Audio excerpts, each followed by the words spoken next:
नमस्कार, स्वागत है आपका हमारे न्यूज़ 24 खबरों में। आज हम फरीदाबाद की कुछ विधानसभा सीटों के आकलन बताने जा रहे हैं। सबसे पहले हम फरीदाबाद के भटकल चुनाव क्षेत्र का हाल बताते हैं, जहां पर एक तरफा मुकाबला देखा जा रहा है। यहां से कांग्रेस के प्रत्याशी विजय प्रताप सिंह लोगों में इतने लोकप्रिय हैं कि लोगों ने अभी से ये आकलन लगाना शुरू कर दिया है कि उनका मार्जिन 50,000 से ऊपर होगा। कुछ कहते हैं 40 होगा, लेकिन कोई 40 से नीचे कम करने को कह ही नहीं रहा। इसका मतलब ये है कि सबसे ज़्यादा जो यहाँ पे जो वोट परसेंटेज है वो जो कांग्रेस प्रत्याशी विजय प्रताप के पक्ष में जा रहा है। हमने कई लोगों से भी पूछा, वो लोग भी यही कह रहे हैं कि यहाँ से जब भी कोई उम्मीदवार खड़ा होता है तो वो पंजाबियों में सबसे पहले लोकप्रिय होना ज़रूरी है। जैसे पिछले पूर्व में 2 बार में यहाँ से मौजूदा विधायक जो थी सीमा तिरखा, वो पंजाबी की वोट तले जीत गई थी। वो यहाँ की एक लोकल उम्मीदवार भी थी, लेकिन दिनेश अदलखा को वे यहाँ का पैराशूट उम्मीदवार मान रहे हैं। उसका एक वजह ये भी है कि सेक्टर 9 में वे रहते हैं। उनका खुद का और उनके परिवार का वोट भी जो है वो सेक्टर 9 में बंधा हुआ है, और वो शुरू से जो राजनीति करते आ रहे थे वो सेक्टर 9 फरीदाबाद के आसपास की कर रहे थे, जहाँ से उनको टिकट ना दे करके पूर्व मंत्री विपुल गोयल को मिला, और उनका मुकाबला लखन से सिंगला से देखा जा रहा है। हालांकि टक्कर बराबर की है, और लास्ट दिन जिसे कहते हैं कत्ल की रात, इस दिन उनके जो समीकरण होंगे वो ये होंगे कि भी किस तरीके से वो अपने कार्यकर्ताओं को, अपने समर्थकों को एकजुट कर पाते हैं, कहीं कोई सेंध ना लगा जाए। इसके लिए दोनों ही पार्टी कमर कस के तैयार हैं। इसी तरह एक अन्य तिगांव विधानसभा क्षेत्र का देखने को मिल रहा है। यहाँ पर सिर्फ जो है राजेश नागर को एक ऐसा एज मिला हुआ है जिसकी वजह से वे बम बम हो रखे हैं, क्योंकि यहाँ पे एक उम्मीदवार थे जो निर्दलीय निर्दलीय चुनाव लड़ रहे हैं। हालांकि वो कांग्रेस के बहुत मजबूत दावेदार थे, और कांग्रेस ने उनको ना टिकट देकर एक नए नवयुक्त पर जो है उम्मीद जाहिर करी और उस पर भाग्य आजमाया। लेकिन ये भाग्य जो है वो कांग्रेस का जो है उल्टा पड़ता दिख रहा है। यहाँ से एक तरफा मुकाबले में हमने यहाँ पे सर्वे भी किया था, गाँव के कई लोगों से, कई हमने बीच बीच में अपने कुछ वीडियोस भी दिखाए कि किस तरह यहाँ के लोग जो है राजेश नागर को पसंद कर रहे हैं। और सबसे बड़ी खासियत ये है कि जो फ्लैट वगैरह हैं, जो ये फ्लैट पूरे बसे हुए हैं नहर पार, जिसको एक ग्रेटर फरीदाबाद कहा जाता है, न्यू फरीदाबाद कहा जाता है, यहाँ के लोगों का जो पसंद है वो भाजपा ही है। हालांकि उन्हें ये मतलब नहीं कि कौन कैंडिडेट है, लेकिन फिर भी जिस हिसाब से राजेश नागर लोकप्रिय हुए हैं उसको देखकर ये कहा जा रहा है कि यहाँ भी एक तरफा जीत मानी जा रही है।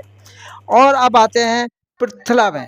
पृथला विधानसभा क्षेत्र में त्रिकोणीय मुकाबला है। यहाँ पे नैनपाल रावत निर्दलीय प्रत्याशी के रूप में है, उनका चुनाव चिन्ह जो है कैंची है, और दूसरा आपका भाजपा से जो है टेकचंद शर्मा जी हैं, और तीसरे कांग्रेस के हैं तेवतिया जी, रघुवर तेवतिया जी। वो पूर्व में भी विधायक रह चुके हैं, पिछली बार वो चुनाव हार गए थे निर्दलीय प्रत्याशी नैनपाल रावत से।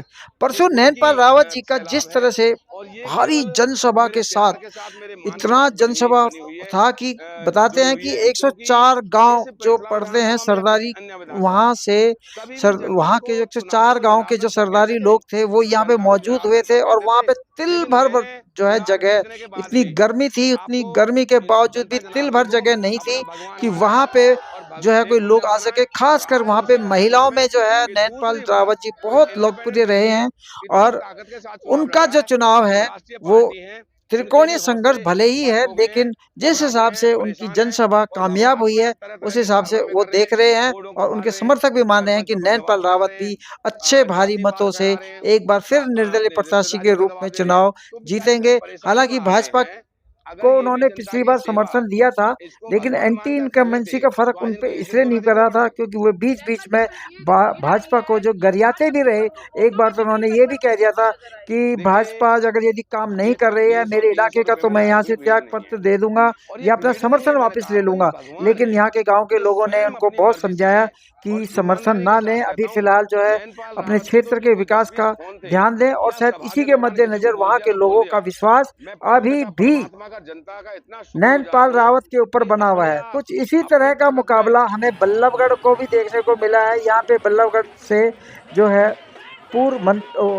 मौजूदा मंत्री सहकारिता मंत्री सॉरी परिवहन मंत्री हैं मूलचंद शर्मा जी, उनका मुकाबला कुमारी शारदा राठौर जो पूर्व में यहाँ से विधायक भी रही है उनसे माना जा रहा है। हालांकि कांग्रेस ने भी अपना एक नया उम्मीदवार जो कहते हैं कि उनका भी पंडितों में असर है, लेकिन वो उनके पिताजी का था योगेश शर्मा जी, जो जाने माने वकील भी रहे हैं।